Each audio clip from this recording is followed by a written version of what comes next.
Kipindi kifuatacho kimegharamiwa na marafiki na wabia wa Joyce Meyer Ministries.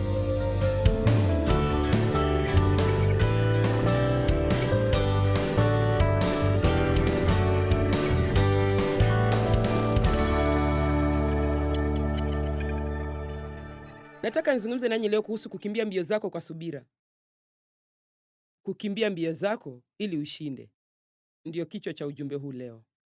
Kukimbia mbio yako ili ushinde. Baba, tunakushukuru kwa ajili ya neno lako leo. Na naamini litawasaidia watu kuzingatia kile wanachopaswa kuzingatia. Nakushukuru Mungu kwa sababu pepo wote wa uvivu watakemewa leo. Roho zote za kuahirisha mambo zitaondolewa. Na watu watazingatia mambo unayotaka wazingatie. Na watakimbia mbio zao ili washinde katika jina la Yesu. Amen. Haya, Wakorintho wa kwanza 9:24. Na kila ashindanaye katika michezo hujizuia katika yote. Hiyo inamaanisha ni sharti awe na nidhamu. Hakuna mwanamichezo yeyote ambaye anaweza kufanikiwa bila kuwa na nidhamu. Na pengine wale wanaozingatia nidhamu kwa dhati zaidi ndio wanaofanikiwa zaidi, na ni sharti wazingatie nidhamu katika kila sehemu ya maisha yao, hasa masuala yanayohusu afya yao. Ni sharti wazingatie nidhamu katika kile wanachokula, ni sharti wazingatie nidhamu katika kulala, ni sharti wazingatie nidhamu. Kila mkimbiaji anayeshindana katika mbio ni sharti azingatie nidhamu. Sielewi kwa nini Wakristo ufikiri wanaweza kufanikiwa bila kuzingatia nidhamu, lakini wengi wao hawafanyi hivyo. Neno nidhamu linamaanisha kuchelewesha raha. Hebu tafakari hilo. Uwezo wa kuahirisha kile unachotaka sasa hivi ili baadaye uwe na maisha mema. Ni uwezo wa kuteseka kidogo wakati huu ili uwe na furaha ya kweli baadaye. Nidhamu ni rafiki na ni chombo ambacho Mungu ametupatia ili tuweze kutekeleza kile ambacho hatuwezi kutekeleza bila nidhamu, ili tuweze kumiliki kile tunachosema tunataka. Unaona, watu wengi wanataka, lakini hawatumii nidhamu kama inavyotakiwa. Na nafikiri kwa kawaida tunapozungumza kuhusu neno nidhamu, huwa tunafikiria kuhusu masuala ya kula na mazoezi. Na hayo ni masuala muhimu, lakini nidhamu huathiri kila sehemu ya maisha yetu. Ni sharti tuzingatie nidhamu katika vinywa vyetu, ni sharti tuzingatie nidhamu katika fikira zetu, ni sharti tuzingatie nidhamu katika matumizi ya pesa zetu, ni sharti tuzingatie nidhamu katika masuala ya burudani. Kila sehemu ya maisha yetu inahitaji nidhamu na kujidhibiti. Na sihitaji kutoa maelezo mengi kuhusu kujidhibiti. Inamaanisha tunapaswa kujidhibiti sisi wenyewe. Huwa tunatumia muda mwingi tukijaribu kuwadhibiti watu wengine, ili hali tunapaswa tu kujidhibiti sisi wenyewe. Inamaanisha kufanya maamuzi hapo mwanzoni. Nidhamu inamaanisha kufanya maamuzi hapo mwanzoni. Unaweza kufanya uamuzi hapo mwanzoni kuhusu kiwango cha pesa utakachotumia, tuseme katika burudani. Unaweza kuwa na bajeti ya pesa za burudani, na pesa hizo zitakapokwisha, basi hutatumia pesa nyingine zaidi kwa burudani. Unaweza kupanga hapo mwanzoni kuhusu ni mara ngapi utakula vitu vya sukari. Unaweza kupanga hapo mwanzoni kuhusu kiwango cha caffeine utakachotia mwilini mwako. Ikiwa huna mpango, basi utafanya chochote unachohisi kufanya bila kutafakari. Lakini ukiwa na mpango kwa kila sehemu ya maisha yako na ufuate mpango huo kwa dhati, basi hatimaye utakuwa na maisha mema unayoweza kujivunia na utahisi kuridhika. Sasa nyinyi nyote mnaniangalia kana kwamba unaweza kufanya maamuzi hapo mwanzoni kuhusu kile utakachokula. Unaweza kufanya maamuzi hapo mwanzoni kuhusu kiwango cha pesa utakachotumia. Hakuna mtu anayeamka kila asubuhi na afanye kila anachohisi kufanya siku nzima atawahi kupata ushindi wa aina yoyote au ataishi maisha yenye thamani. Hakuna mtu atapata hayo. Na nafikiri nilitaja hili, nafikiri katika mafunzo ya hapo awali nilisoma katika kitabu kimoja na nilifikiri ni jambo nzuri sana, na ni kwamba nidhamu ni kuweza kupangia uchungu wako na raha yako. Unaona, tunajua sana kupangia raha Nakwambia tunaweza kupanga kwa miezi na miezi na miezi kwenda kujivinjari, na mwishowe kujivinjari huko kunakuwa kusisimui sana kama tulivyofikiria hapo mwanzoni. Wakati mwingine nafikiri nusu ya raha iko katika kufanya mipango. Wakati mwingine kufanya mipango kuna raha zaidi kuliko utekelezaji. Watu hurudi kutoka kujivinjari wakiwa wamechoka kabisa, kisha wanataka kupata mapumziko kutokana na kujivinjari kwao. Hii ni kwa sababu siku hizi watu hawajui kujivinjari vizuri na wapate kupumzika kikweli. Lakini kupangia uchungu wako, mimi hupangia uchungu wangu ninapoenda kufanya mazoezi mara 3 kwa wiki. Huwa napangia hilo. Wakati mwingine ni vigumu na inatoa jasho na kunifanya nipate maumivu, lakini najiambia nalipia mazoezi hayo.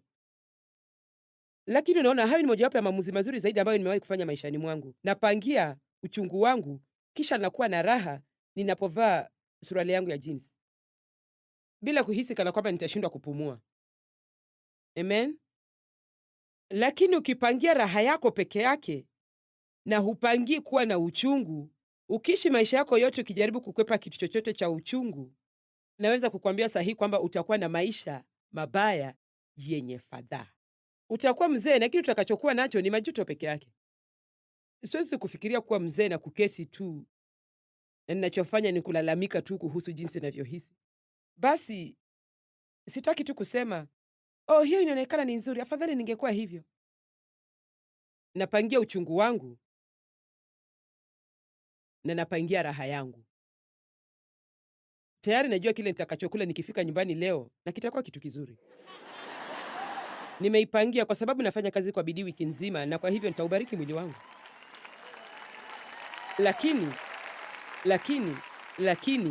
Lakini si kitu ninachofanya kila siku.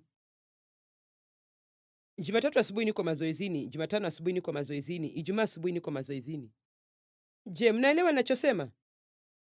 Ni sharti upangie uchungu wako na upangie raha yako. Ni sharti ufanye uamuzi hapo mwanzoni. Wengine mkiweza, nendeni nyumbani na muwe na muda na nafsi zenu wenyewe, kuwa na mkutano na nafsi yako.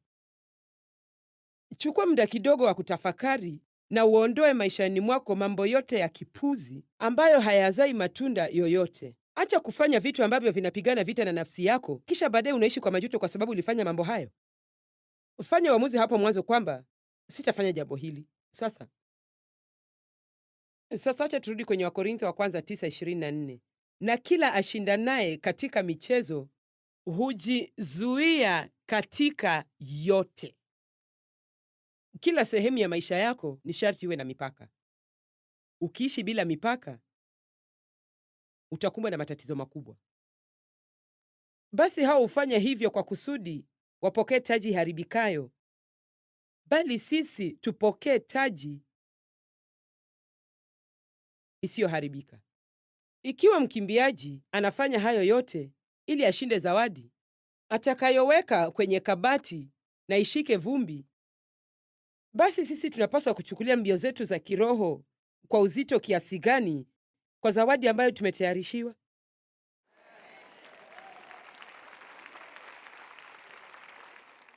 Na kwa kiasi kikubwa nidhamu tunayopaswa kuwa nayo maishani mwetu ni nidhamu ya kiroho. Leo sitazungumza nanyi sana kuhusu kufanya mazoezi na kula na kulala na mambo kama hayo. Ningependa kutumai kwamba mna hekima ya kutosha kufikia sasa, kwa sababu mnajua hekima ya Mungu iliyo ndani yenu inawawezesha kujua kwamba mna mwili mmoja tu, na mkiuharibu hakuna mahali mnaweza kupata mwingine. Kwa hivyo ni sharti uchunge huo ulio nao wakati huu, ikiwa unataka hudumu kwa muda mrefu. Amen. Asante Yesu, nahubiri vizuri. Unajua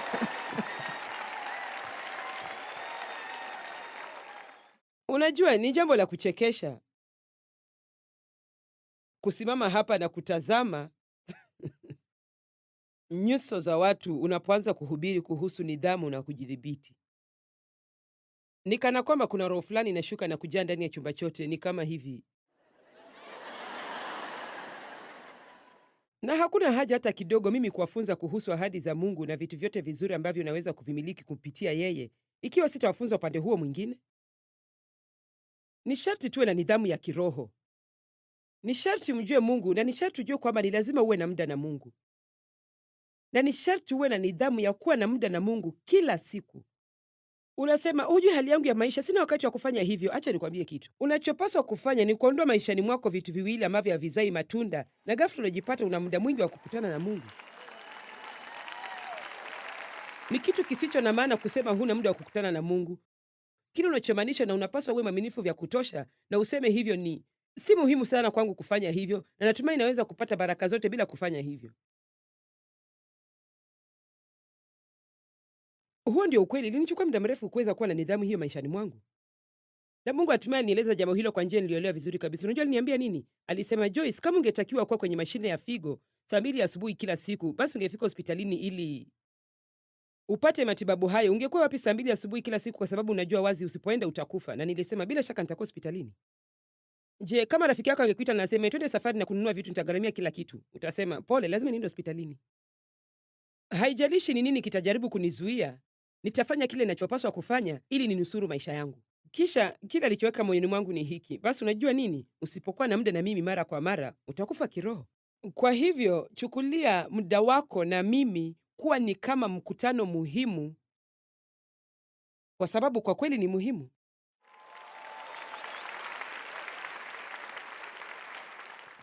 Watu wengi sana huenda kanisani kila Jumapili na wanafikiri hiyo imetosha, lakini niko hapa kukwambia leo kwamba unahitaji kufanya zaidi ya hayo. Ni sharti ufanye zaidi ya kuketi tu kwenye kiti na kuacha mtu mwingine afanye kila kitu na kulisha neno la Mungu kama mtoto mchanga. Kwa kweli na mimi nimefaidika sana na kongamano hili, lakini nitawaambia waziwazi, ikiwa unataka kufaidika nalo kwa njia inayotakiwa, basi unapaswa kwenda nyumbani na usome kwa kina kuhusu baadhi ya masuala niliyozungumzia wikendi hii ambayo yana umuhimu mkubwa kwako. Toeni vitabu vyenu, toeni vifaa vyenu vya kuandika, toeni tarakilishi zenu, toeni kamusi zenu na muanze kuchambua neno la Mungu. Hapo ndipo mtakutana na Roho Mtakatifu na mambo makuu yataanza kutendeka maishani mwenu. Naweza kuwafunza, lakini Roho Mtakatifu ndiye anaweza kuwafunulia mambo hayo ndani yenu. Kamwe usiache mhubiri au mwalimu wa Biblia achukue nafasi ya Mungu maishani mwako. Wanaweza kukuongoza, lakini unapaswa kukuelekeza kwa Mungu, si kwa kitu kingine chochote. Mstari wa 26, hata mimi napiga mbio vivyo hivyo, si kama asitaye asiye na lengo maalum. Leo nataka kuzungumza kuhusu kuwa na lengo maalum maishani mwetu. Tusikose uhakika tena, kutokuwa na mwelekeo, kutumia muda wetu katika mambo mengi yasiyo na maana na ya kipumbavu, bali kila siku unapaswa kuwa na madhumuni. Mungu ni Mungu wa madhumuni. Napigana ngumi vivyo hivyo, si kama apigaye hewa na kutuma ngumi bila kuwa na adui, lakini kama mwanandondi na utesa mwili wangu na kuutumisha. Sasa Wakristo wengi wanafikiria kwamba naulisha mwili wangu. Neno hapa ni moja, lakini msisitizo ni tofauti.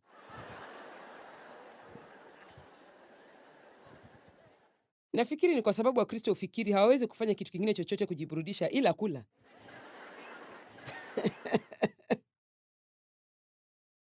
Mungu anataka tufurahie kile tunachokula, lakini sharti tuwe na nidhamu na tuweze kujidhibiti. Wacha niwaambie ukweli. Ukifurahia kitu kitamu, utakifurahia zaidi kama hutakibagua kila siku ya maisha yako. Wacha hayo, niliwaahidi sitazungumza kuhusu kule, wacha niachane na hayo.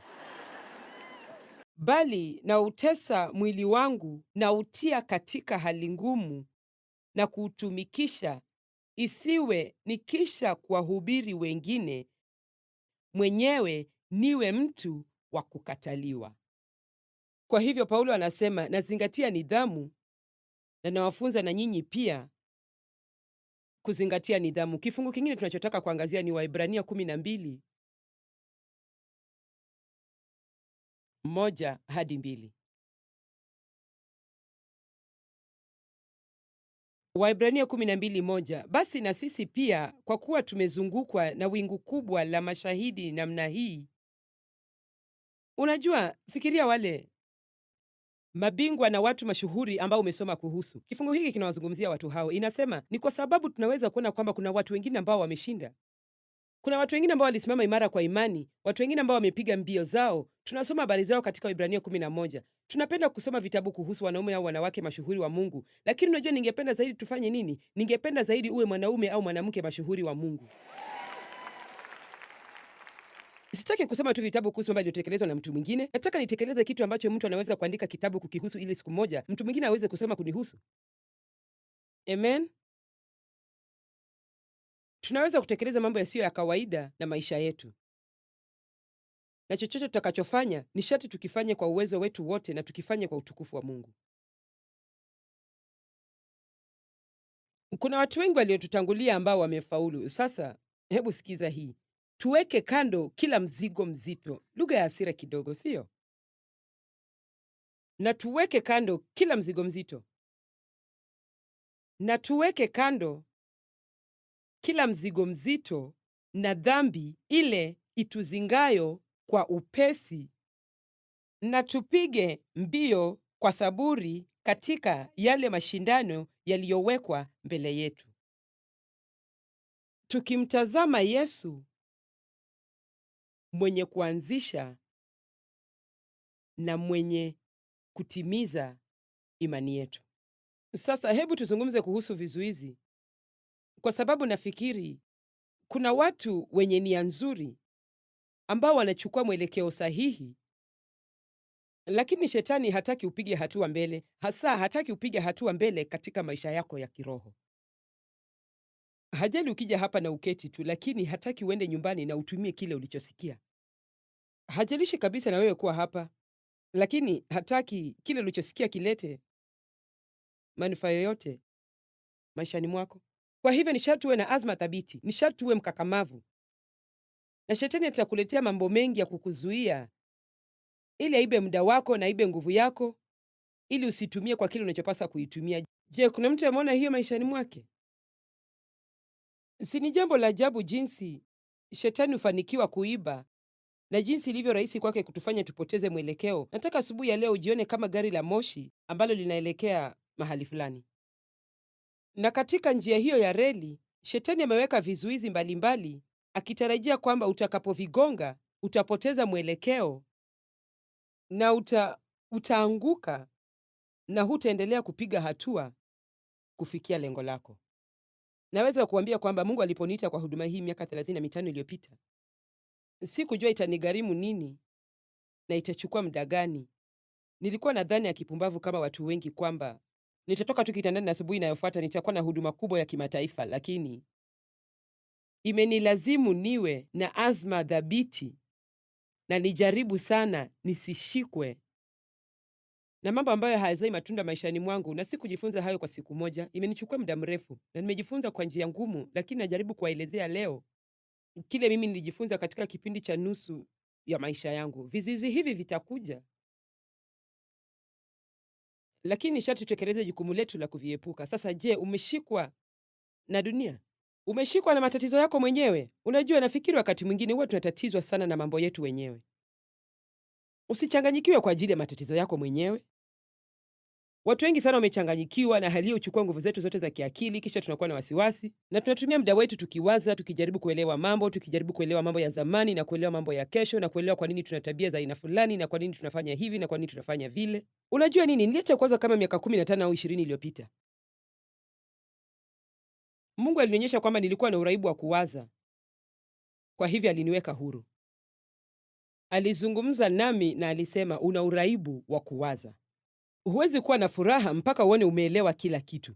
Unaona, sasa niko sawa hata kama sielewi. Nawaambia kuna mambo mengi sana ambayo siyajui, lakini hata hivyo nina furaha.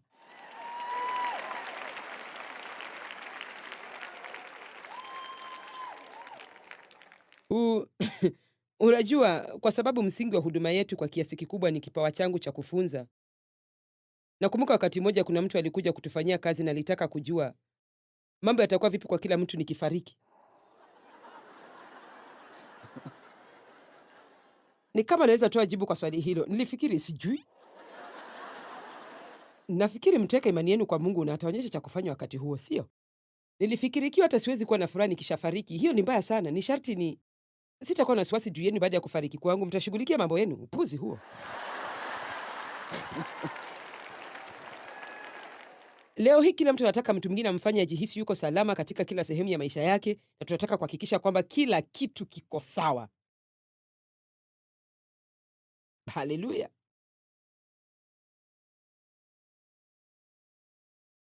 Usitatizwe sana na mambo yako ukijaribu kuelewa kila kitu. Nakumbuka wakati mmoja mimi na Dave tulibishana vikali, na kama mjuavyo, Dave alisahau mambo hayo na alienda na akalala. Lakini mimi nilienda ofisini na nikajaribu kuelewa kilichotokea. Hivyo ndivyo nilikuwa nafanya mambo yangu, na ilikuwa ni karibu saa 8 asubuhi na bado nilikuwa sijaelewa jambo hilo, na nilikuwa nazidi kuchanganyikiwa kila dakika, na nilikuwa namlilia Mungu, oh Mungu, nitafanya nini? Nitafanya nini? Alisema, mbona usijaribu kwenda kulala?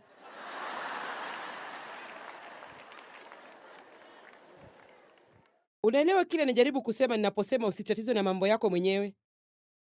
Omba kuhusu jambo hilo, amini Mungu atalishughulikia, na uendelee kufurahia maisha yako. Lakini vipi naweza kufurahia maisha yangu nikiwa na tatizo hili?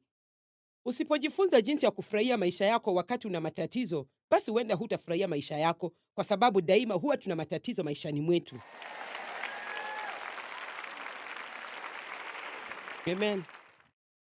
Je, umeshikwa na mambo ya kipuuzi, mambo ambayo hayazai matunda? Je, unafanya mambo ambayo hata hujui kwa nini unayafanya?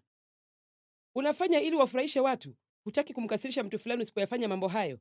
Au unayafanya kwa sababu wewe ni kimbelembele, unataka kushiriki katika mambo yote ili ujue nini kinaendelea? Nilipata wapi taarifa hizi zote? Mimi nilikuwa hivyo kabisa. Leo hii kila mtu amelemewa na ratiba yake ya mambo anayopaswa kutekeleza, na ni kwa sababu tunajaribu kutekeleza mambo mengi kupita kiasi, na mara mingi sababu zetu si sahihi. Kama tungefanya kile Mungu ametupatia upako wa kufanya, hatungekuwa na dhiki maishani mwetu. Mungu hakutuumba tuishi na hisia za dhiki, na dhiki ni biashara ya mabilioni ya fedha leo. Kuna vitabu kuhusu dhiki, madawa ya dhiki, mafunzo ya kukabiliana na dhiki. Hatupaswi kuishi na dhiki hiyo yote. Kile tunachopaswa kufanya ni kujifunza jinsi ya kuishi duniani na kumfuata Mungu bila kujaribu kuwa kama watu wengine. Sasa, je, umejishirikisha katika matatizo ya mtu mwingine? Jamani. Je, umeshikwa na matatizo ya mtu mwingine ambayo hayaonekani yatabadilika?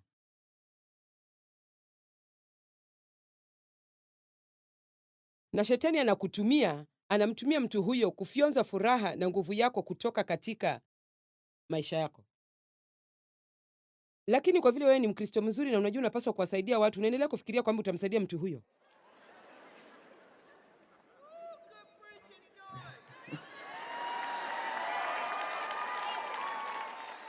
Wacha niseme jambo haraka kwa ile mwanamke ambaye hajaolewa au aliye na upweke. Usiolewe na mtu duni na ufikiri kwamba utambadilisha. Usimchukue kama mradi wako na uone utakuwa mkombozi wake na umbadilishe. Itakuwa vizuri hakikisha kwanza amekuwa sawa kabla hajatia saini cheti cha ndoa. Haleluya. Hamu yetu ya kusaidia watu imewekwa ndani yetu na Mungu. Napenda kuwasaidia watu. Hakuna kitu ninachopenda kama kuwasaidia watu, na nisipochunga naweza kuwasaidia watu ambao Mungu hataki wasaidiwe. Anataka watoke katika shida zao pamoja naye. Hataki mtu aje kuwasaidia. Na hasa wanawake wana tatizo katika jambo hili. Tuna tabia ya kukuza na kulea kama kuku wa kike. Na kisha ikiwa wewe ni mchungaji, basi tatizo linaongezeka maradufu. Kwa sababu ni sharti niwe mwangalifu sana nisije nikaingilia mambo ambayo sipaswi kuingilia, kwa sababu shetani atatumia hata hiyo nia yako nzuri ya kuwa na roho safi kukuzuia kutimiza kazi ambayo Mungu amekuitia utimize. Unaelewa hilo? Tunataka kusaidia watu, lakini hupaswi kushikwa na matatizo yao. Sasa hebu tuzungumze kuhusu vizuizi, kwa sababu nafikiri kuna watu wenye nia nzuri ambao wanachukua mwelekeo sahihi, lakini shetani hataki upige hatua mbele. Hasa hataki upige hatua mbele katika maisha yako ya kiroho. Hajali ukija hapa na uketi tu, lakini hataki uende nyumbani na utumie kile ulichosikia. Hajalishi kabisa na wewe kuwa hapa, lakini hataki kile ulichosikia kilete manufaa yoyote maishani mwako. Kwa hivyo ni sharti uwe na azma thabiti, ni sharti uwe mkakamavu, na shetani atakuletea mambo mengi ya kukuzuia ili aibe muda wako na aibe nguvu yako, ili usitumie kwa kile unachopasa kuitumia. Je, kuna mtu ameona hiyo maishani mwake? Si ni jambo la ajabu jinsi shetani hufanikiwa kuiba na jinsi ilivyo rahisi kwake kutufanya tupoteze mwelekeo. Nataka asubuhi ya leo ujione kama gari la moshi ambalo linaelekea mahali fulani, na katika njia hiyo ya reli shetani ameweka vizuizi mbalimbali, akitarajia kwamba utakapovigonga utapoteza mwelekeo na utaanguka na hutaendelea kupiga hatua kufikia lengo lako. Sasa, je, umejishirikisha katika matatizo ya mtu mwingine? Jamani, je, umeshikwa na matatizo ya mtu mwingine ambayo hayaonekani yatabadilika? Na shetani anamtumia mtu huyo kufyonza furaha na nguvu yako kutoka katika maisha yako. Lakini kwa vile wewe ni Mkristo mzuri na unajua unapaswa kuwasaidia watu, unaendelea kufikiria kwamba utamsaidia mtu huyo. Napenda kuwasaidia watu. Hakuna kitu ninachopenda kama kuwasaidia watu, na nisipochunga naweza kuwasaidia watu ambao Mungu hataki wasaidiwe. Anataka watoke katika shida zao pamoja naye. Hataki mtu aje kuwasaidia. Na hasa wanawake wana tatizo katika jambo hili. Tuna tabia ya kukuza na kulea kama kuku wa kike. Na kisha ikiwa wewe ni mchungaji, basi tatizo linaongezeka maradufu. Kwa sababu ni sharti niwe mwangalifu sana nisije nikaingilia mambo ambayo sipaswi kuingilia, kwa sababu shetani atatumia hata hiyo nia yako nzuri ya kuwa na roho safi kukuzuia kutimiza kazi ambayo Mungu amekuitia utimize. Je, mnanielewa? Tunataka kuwasaidia watu, lakini hawezi kutangamana na shida yao. Hebu niwapatie mfano. Nilikuwa na ndugu ambaye alikuwa mdogo wangu kwa miaka 9 na alifariki Disemba iliyopita. Na alifariki katika hali mbaya sana sana sana. Alikuwa hana makao. Pengine unasema, inawezekanaje wewe kuwa na ndugu asiye na makao? Ni kwa sababu huwezi kumsaidia mtu ambaye hataki kusaidiwa. Na niliamua kuambia mambo haya asubuhi ya leo kwa sababu nafikiri mtajifunza funzo zuri kutokana na hayo. Sasa mimi nina huduma ya kuwasaidia watu wasio na makao. Na ndugu yangu alifariki akiwa hana makao ndani ya jengo moja lisilotumiwa mjini Los Angeles, maili kama 2 au 3 hivi kutoka mahali tulipokuwa tumempeleka kwa matibabu mara ya mwisho. Alisalia mahali hapo akitibiwa kwa siku 30. Kisha akawaambia kwamba ingawa matibabu hayo yalikuwa mazuri na alishukuru sana, hayakumfaa yeye. Aliishi maisha yake yote akisema hakuna kitu kinachomfaa. Takriban miaka 10 iliyopita alirudi St. Louis na aliishi na mimi na Dave kwa miaka 4, na tulifanya kila kitu tunachoweza kufikiria kumsaidia rekebishe maisha yake. Aliokoka, alijazwa na Roho Mtakatifu. Tulimsaidia awe na afya bora, tulirekebisha meno yake ambayo yalikuwa yameoza kwa sababu ya dawa za kulevya. Tulimnunulia nguo nzuri, tukamnunulia gari. Aliishi nyumbani kwetu kwa miaka 2. Alifanya kazi na sisi, alisafiri, alikuwa na nafasi ya kuwa na chochote ambacho mtu angetaka kuwa nayo. Na baada ya miaka 2 hivi nilihisi kana kwamba Mungu alitaka endelee na maisha yake kivyake, aanze kujishughulikia mwenyewe. Sikutaka ishi na mimi milele. Na alikuwa ni mtu ambaye alifanya kilicho sahihi ikiwa kuna mtu anamsukuma kufanya hivyo. Lakini huwezi kufanya hivyo milele. Lazima itafika wakati ambapo unatakiwa kujisimamia mwenyewe na ufanye maamuzi yako mwenyewe, na ni sharti ufanye kile kilicho sahihi kwa sababu unajua ni sahihi, bila kusukuma na mtu mwingine. Sasa alikuwa mdogo wangu kwa miaka 9 alipofariki, lakini alionekana mkubwa kwangu kwa miaka 40. Dhambi huzeesha mtu. Kumtoroka Mungu humaliza mtu kabisa. Basi alipoanza kuishi peke yake, alifanya mambo ya kipuzi kila wakati. Na kuambia kila nilipogeuka nilipokea simu kuhusu jambo alilofanya au hakufanya, hakulipa kodi ya nyumba, hiki na kile, kufungiwa nyumba, na hitaji kumtafuta mahali pengine pa kuishi, mambo mengi na mengi na mengi na mengi na mengi na mengi. Basi haikuchukua muda mrefu, baada ya kuomba sana, hatimaye nilifikiria, Mungu, Sitatumia maisha yangu yote kwa jambo hili. Hii si kazi ulioniita nifanye. Nilitaka kumsaidia. Alikuwa ndugu yangu wa pekee. Nilimwonea huruma. Alianza kutumia dawa za kulevya akiwa na miaka 17 alipokuwa katika jeshi. Nawaambia hadithi hii leo kwa sababu nataka mjue kwamba ingawa niko katika huduma ya kuwasaidia watu, sikuweza kumsaidia ndugu yangu, si kwa sababu sikuwa na uwezo wa kumsaidia, bali kwa sababu hakutaka kujisaidia. Na huwezi kumsaidia mtu ambaye hataki kujisaidia.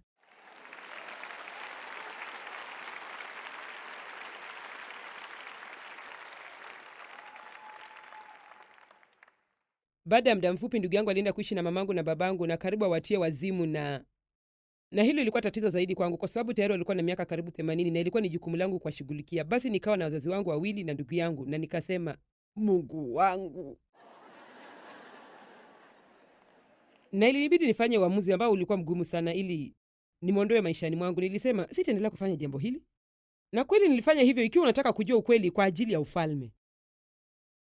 Na kuna maamuzi ambayo unatakiwa kufanya kwa ajili ya ufalme, kwa sababu Mungu anakuhitaji ukiwa imara, unapiga hatua mbele, ukifanya kile unachopaswa kufanya maishani mwako. Pengine ni kulea watoto wako, au kuwa mke mwema au mume mwema, au kuendesha biashara. Lakini kitu cha kwanza kabisa unachopaswa kufanya ni kumjua Mungu. Na wakati mwingine huwa tunashikwa na mambo ya kila aina kiasi kwamba tunapata hatuna muda wa kumjua Mungu. Kisha maisha yetu yanasambaratika kwa sababu tumeacha mambo haya na tupokonye furaha yetu, yafyonze nguvu yetu yote. Na si tunakwambia ukate tamaa kwa ajili ya watoto wako, sikwambia ukate tamaa kwa ajili ya mchumba wako. Mume wangu hakukata tamaa kwa ajili yangu na nashukuru. Lakini Dave alikuwa Mkristo aliyekomaa kabisa, ambaye alijua jinsi ya kunisaidia bila kuacha tabia zangu ziharibu maisha yake. Na ikiwa utasaidia watu, basi ni sharti uwe umekomaa vya kutosha kujua wakati unawasaidia na wakati wanakuathiri vibaya. Amen. Mradi unaona wanasaidika na unaona wanapiga hatua kwenda mbele, basi bila shaka ni sawa kuendelea kuwasaidia.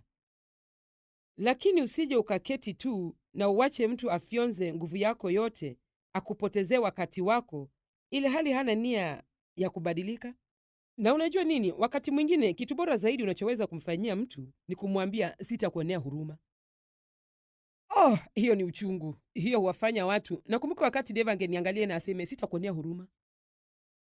Nakuambia hiyo ilinikasirisha sana. Nilitaka tu Unamaanisha nini? Kwani hujui jinsi nilivyokosewa? Kwani huelewi yale niliyopitia?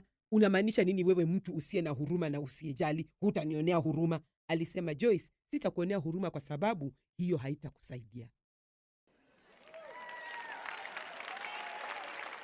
Sasa sizungumzi kuhusu kutokuwa na huruma ya kweli.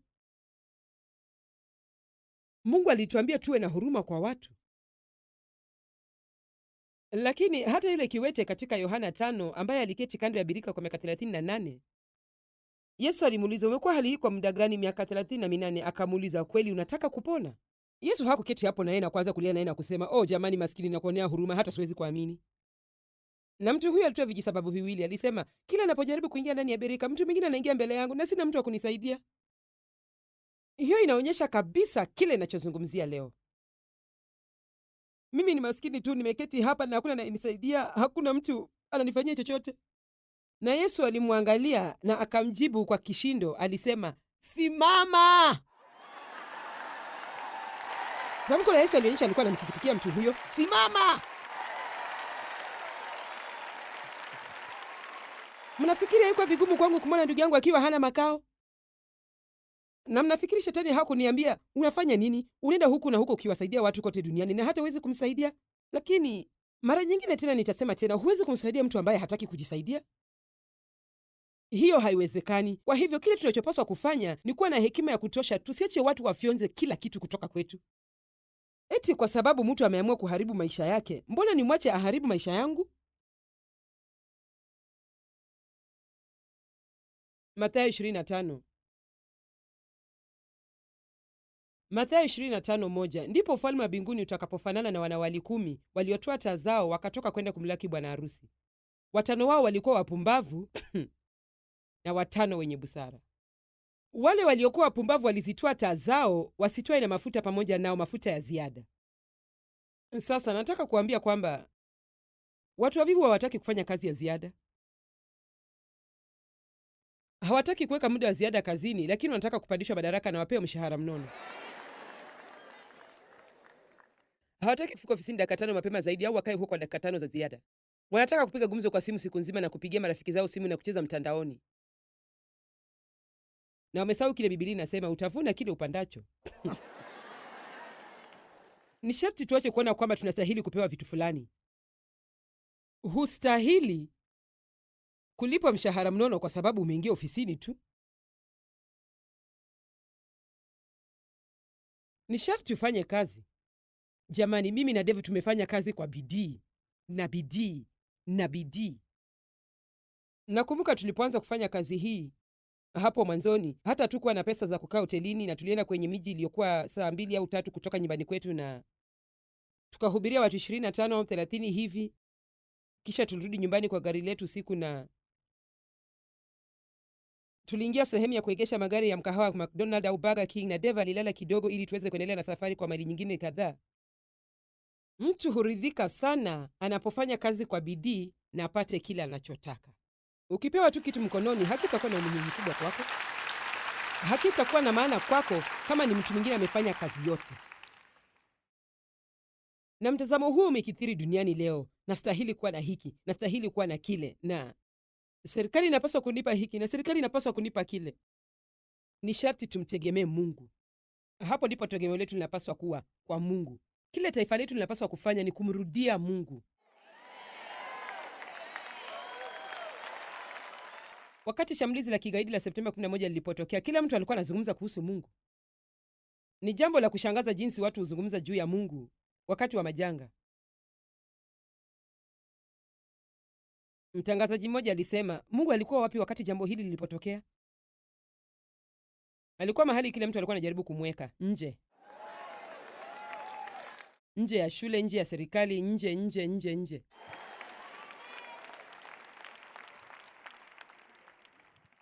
Wale waliokuwa pumbavu walizitoa taa zao, wasitoe mafuta pamoja nao, mafuta ya ziada. Fanya la ziada, fanya kazi ya ziada. Usiwe mtu hivi duni, mvivu, ambaye hafanyi lolote ila kunung'unika na kulalamika na kuwaonea wivu watu wengine waliobarikiwa. Kamwe usiwe na wivu kwa ajili ya kile ambacho mtu mwingine anamiliki, labda mpaka uwe tayari kufanya kile alichofanya kupata kitu hicho.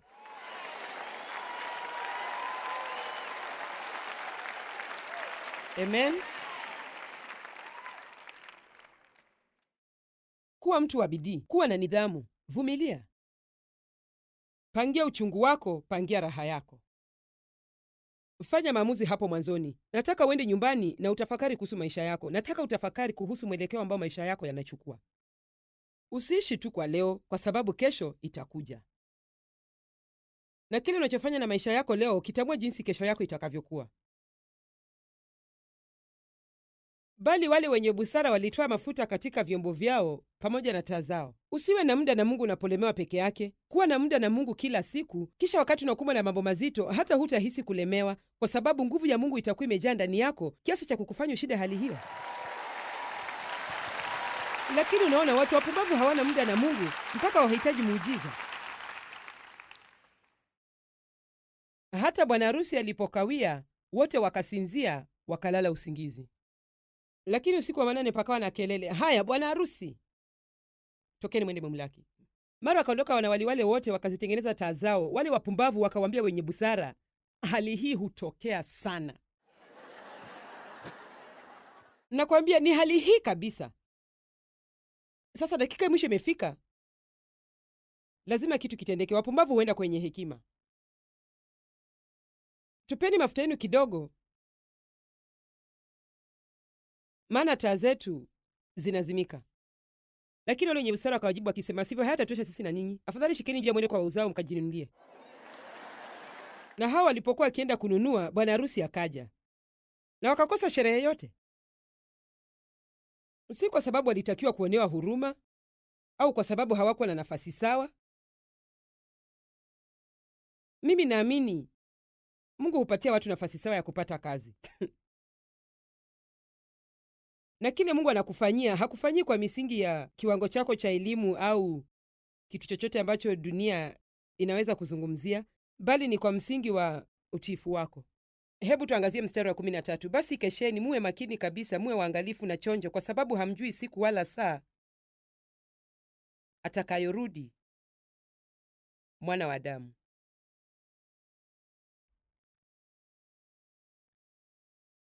Unajua, ni sharti uwe mwangalifu sana kuhusu nani unatangamana naye, ni nani unatumia muda wako naye. Nakwambia, watu ambao unatumia muda wako mwingi nao, hasa wale unaochagua kutumia muda wako nao. Sasa najua baadhi yenu huenda mna wazazi wanawatia wazimu, na sisemi msitumie muda wenu na wazazi wenu. Baadhi yenu huenda mmeolewa na watu wanawatia wazimu, na unajua kuna mahusiano mengine ambayo inakubidi uyarekebishe, na Mungu atakupatia neema ya kufanya hivyo. Lakini nazungumza kuhusu wakati tunafanya makusudi maamuzi ambayo atatuweka katika hali mbaya. Hatuwezi kutarajia kwamba hatutaathiriwa na hali hizo. Ni sharti uhakikishe kwamba watu unaotangamana wanakupa changamoto la kupaa juu zaidi, si watu wa kukuvuta chini zaidi. Baadhi yenu mnaweza kubadilisha maisha yenu yote kwa kubadilisha tu baadhi ya watu mnaotangamana nao.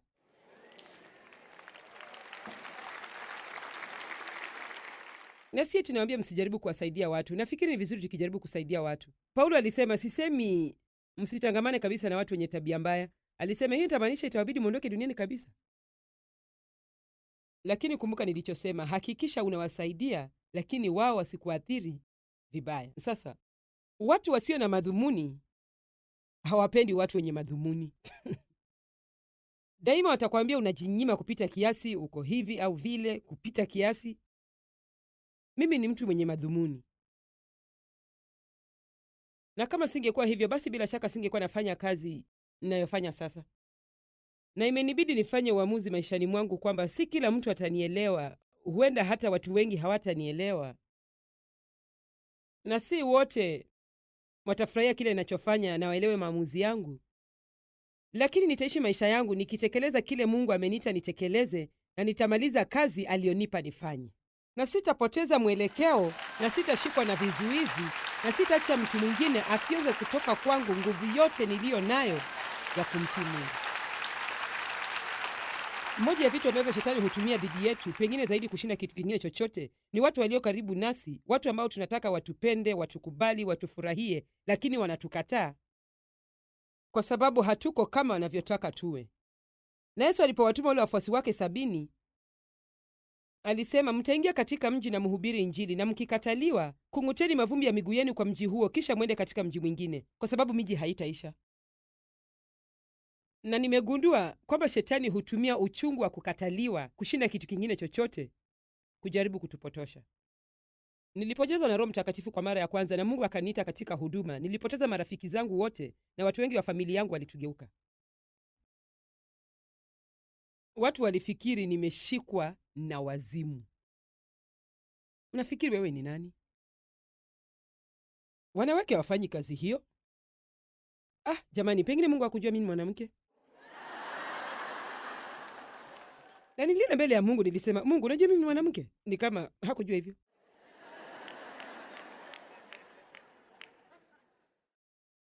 Mchungaji wetu alimwangalia Dave siku moja na akasema, ndugu, wewe ndio unapaswa kufunza Biblia nyumbani kwako, si mke wako. Basi tulitaka kuwa watifu, tulienda nyumbani. Dave alijaribu kufunza na mimi nilijaribu kunyamaza, lakini sisi sote hatukufaulu.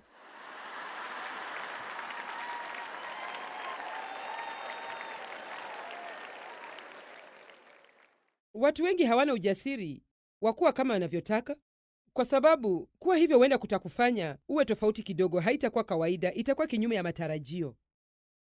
Watu huuliza kila wakati, Dave hana shida na wewe kuwa hapo juu. Unajua, Dave anajua yeye ni nani, na hatatiziki hata kidogo kuniona mimi hapa juu. Dave anajivunia kwa ajili yangu na anafurahi kufanya kile ambacho anaamini Mungu amemwambia afanye. Na nitawaambia kitu kimoja, mume wangu ni mwanaume kamili. Yeye ni mwanaume kamili, kwa sababu hatishiki na kuacha mke wake awe yote anayoweza kuwa. Na anajua ana jukumu la kutekeleza kile Mungu amemwambia atekeleze. Alipojaribu kufanya kile nilichokuwa nafanya, hakufurahi, nami sikufurahi. Watu wangapi hawana furaha kwa sababu wanafanya kile wanachofikiria dunia inatarajia wafanye badala ya kile Mungu anawaambia wafanye? Amen. Paulo alisema katika Galatia 1:10, kama ningekuwa hata sasa nawapendeza wanadamu, singekuwa mtumwa wa Kristo. Huwezi kutembea na Mungu kama unavyotaka wakati wote na bado upende na kila mtu mjuae. Lakini acha nikwambie kitu, itakuwa bora zaidi kwako kuwa peke yako kuliko kuwa na watu wasio sahihi. Acha niseme tena, itakuwa bora zaidi kwako kuwa peke yako kuliko kuwa na watu wasio sahihi. Na acha nikwambie kitu, dhumuni lako si lazima liwe kuhubiri Injili kote duniani au kwa kiongozi hodari wa nyimbo za sifa au mwandishi wa nyimbo. Dhumuni lako huenda ni kuwa mama mwema, kuwa mume mwema au mke mwema. Lakini unajua, dhumuni lako la kwanza linapaswa kuwa kumjua Mungu, na hebu nisikilize, na kumwakilisha hapa duniani kwa njia ya kufana kabisa.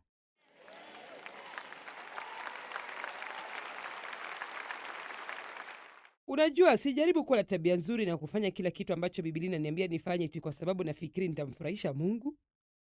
Tumekombolewa kwa neema, si kwa vitendo vyetu.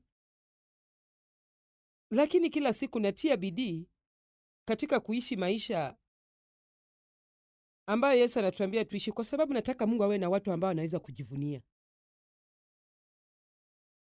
Najua jambo hili linaonekana halina maana, lakini wakati mwingine huwa namwonea Mungu huruma kwa ajili ya upuzi wa jinsi watu wanavyojaribu kumwondoa maishani, na unajua jinsi watu wanalegeza msimamo wao duniani wakati huu. Na nina hakika kwamba Mungu hutabasamu anapoona mtu akiamka asubuhi na kusema, Mungu nakuhitaji. Kwangu wewe ndiwe nambari moja. Maisha yangu ni wewe peke yake. Mimi si kitu bila wewe. Mungu tafadhali nisaidie, nipe mwelekeo, nionyeshe kile unachotaka nifanye. Linganisha hiyo na Mkristo anayeamka kila asubuhi na anampa Mungu vitu 10 anavyopaswa kufanya kufikia saa 6 mchana, la sivyo hata salia katika wokovu. Nafurahia sana ninachofanya hapa, nataka tu kuendelea.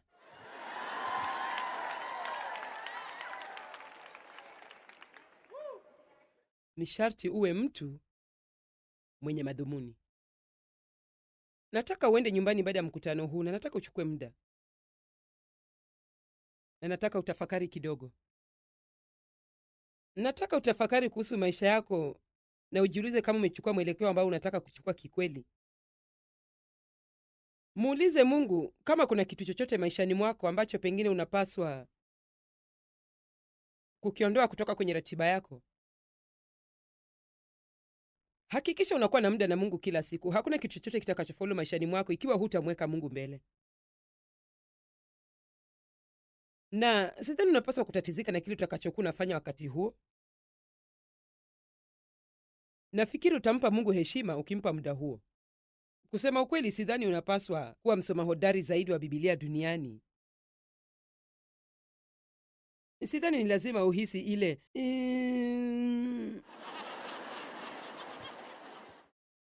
je, nahisi Mungu.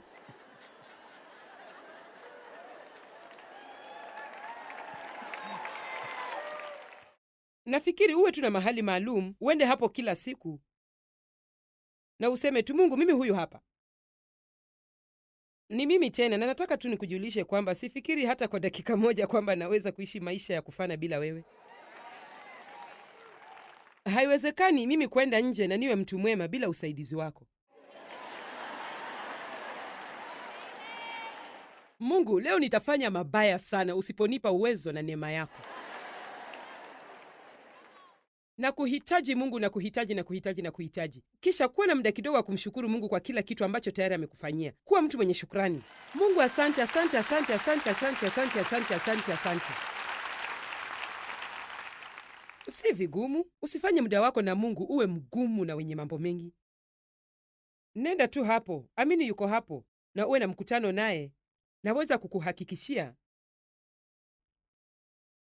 ukimpa Mungu nafasi ya kwanza maishani mwako, na hilo liwe dhumuni lako la kwanza, kila kitu kingine kitakuwa shwari.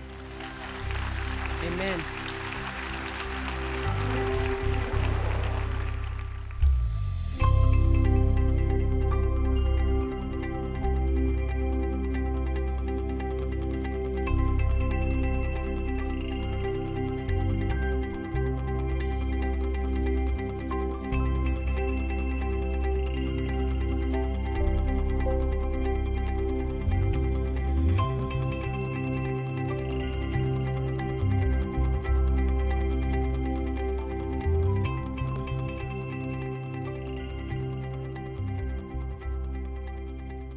Gharama za kipindi hiki zimelipwa na marafiki na wabia wa Joyce Meyer Ministries.